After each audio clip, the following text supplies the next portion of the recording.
Hi, this is my first attempt at delivering a lesson with this product, and to be honest, I'm a little nervous about it. I don't really know how this is going to go for you. If it's going to make sense, but I'm just going to do about 3 slides. Hopefully, it won't be too long, and we'll be able to get through some of the material for the chapter, and then I'll make another video of the next section so that you're not watching long videos in a big chunk. Hopefully you'll just be watching a couple of short videos. So we are going to start on chapter 13. And actually, before I do that, I'm just going to go to my face. Hi, guys. We are going to start on chapter 13. And 13 is all about states of matter. We're starting a whole new topic. Stoichiometry is done, balancing equations, naming, all of that kind of stuff has really passed for us for the moment. And right now, we're just moving on to what are the states of matter? What do we know about matter? And then how do those states interact or change as they go from solid to liquid to gas? So there they are, the 3 states of matter: solid, liquid, and gas. And so what we're going to do is quickly we'll do an overview of all 3 phases. We'll talk about how solid becomes liquid. Spoiler alert, it melts. We'll talk about how a liquid becomes a gas, how a gas becomes a liquid, etc. And then how we organize that into a diagram. That's what we'll cover today.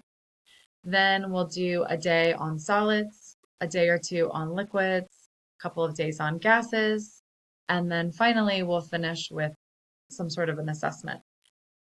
Lots of questions you guys have had about the assessments. I don't really know the answer yet, but we'll talk about that as a class when we meet tomorrow.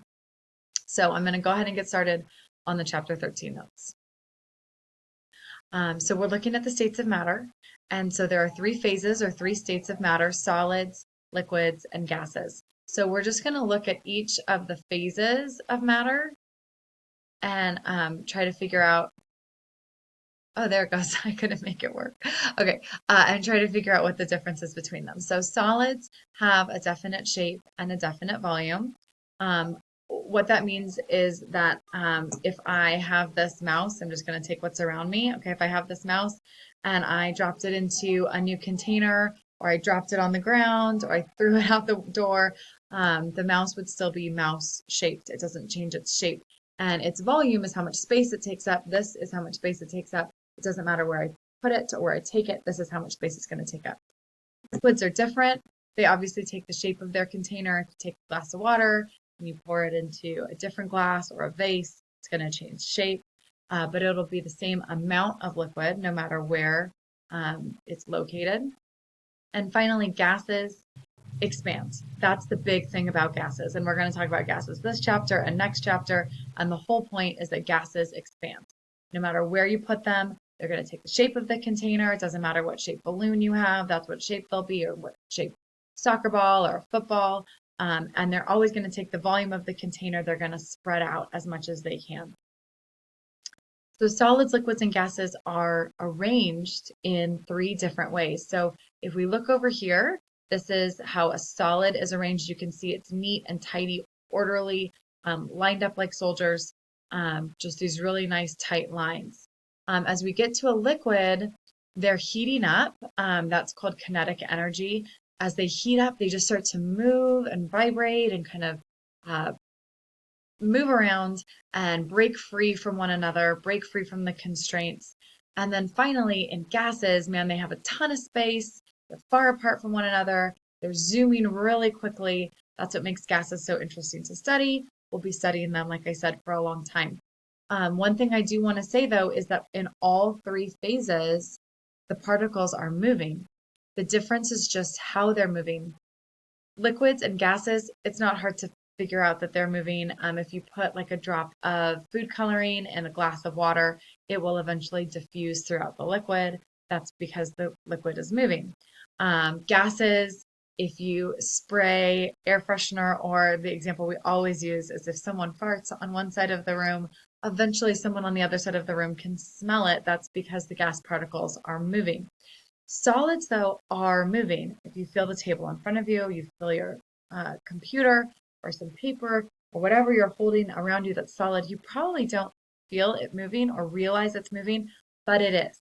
That's the kinetic molecular theory. It's a true theory in chemistry. It says they're all moving. So the solid particles, these ones here, have what we call vibrational and rotational movement. So they can vibrate, and they can spin around, and that's it. So they're not sliding past each other. Sliding past each other is diffusing or flowing, is what we're going to call it. So the difference between the three states of matter is just the arrangement of the states of matter and how far and how fast they can move. So the stronger the forces of attraction between the molecules, the closer together they get. You get attracted, you get closer together. The molecules get closer together, they start to come down from being a gas and form a liquid. Those molecules get stronger forces of attraction, they're cooled off, they're moving less because there's less kinetic energy, and they form down into a solid, this nice rigid structure. So liquids and gases are considered fluids. They can flow, they can slide past one another, they're able to move, they can move past one another. They take the shape of their container because they can flow, because they're fluids. They are able to slide past each other and take the shape of their container. We say that solids, we're going to compare solids, liquids, and gases in terms of their density. We'll start with their density. Their density is how much space they take up, or how many molecules are packed into a certain amount of space. If you imagine picking up a rock versus picking up an equal-sized piece of styrofoam, they can be the same size, the same volume, but one is much heavier than the other, and that's a function of its density. I don't know if you've ever picked up maybe a kettlebell or thrown like a wall ball in CrossFit. Those are examples of things that are denser than they appear. They are the same size of something maybe that you can usually pick up, but when you go to actually lift them, they're much heavier. My husband has a kettlebell, and it's like impossible for me to lift it, even though it's just the size of a soccer ball. That's because it's very, very dense.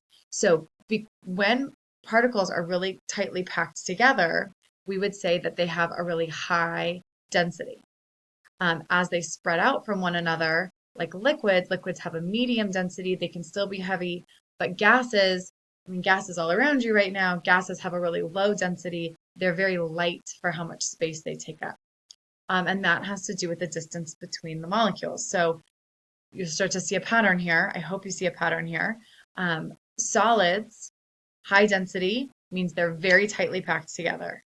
Liquids, they're close together, but they have a medium density, so they're close, but they're not as close as solids.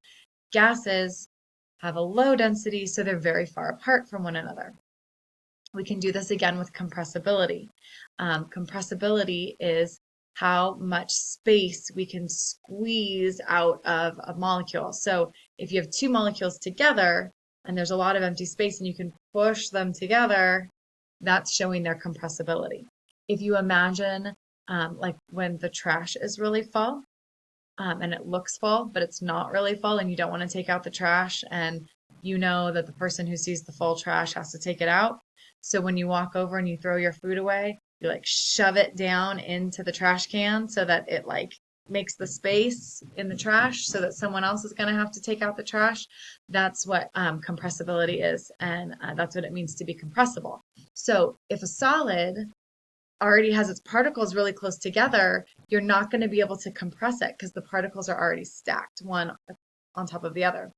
If a liquid has further distance, then it's going to be more compressible. And if a gas is spread way out, then it's going to have really high compressibility. There's going to be all this space to move out of it. That's why when you get helium out of a helium tank, a small tank can fill up a whole bunch of balloons because the gases are going to expand as they go through. The last thing is diffusion, and it's just the movement of the gases. As we said, solids are not going to diffuse. They're not going to be able to slide past each other. Liquids, yes, can diffuse, but they diffuse slowly. And gases diffuse very quickly. If anyone has ever farted in public, you know this moment because your fart moves quickly and you're like, oh no, I farted. good. It's gonna stink. So that's sort of the point of diffusion for that. All right. Next video is going to be on changes of state. Thank you guys for bearing with me. I promise these will get better. And all right, enjoy. Bye.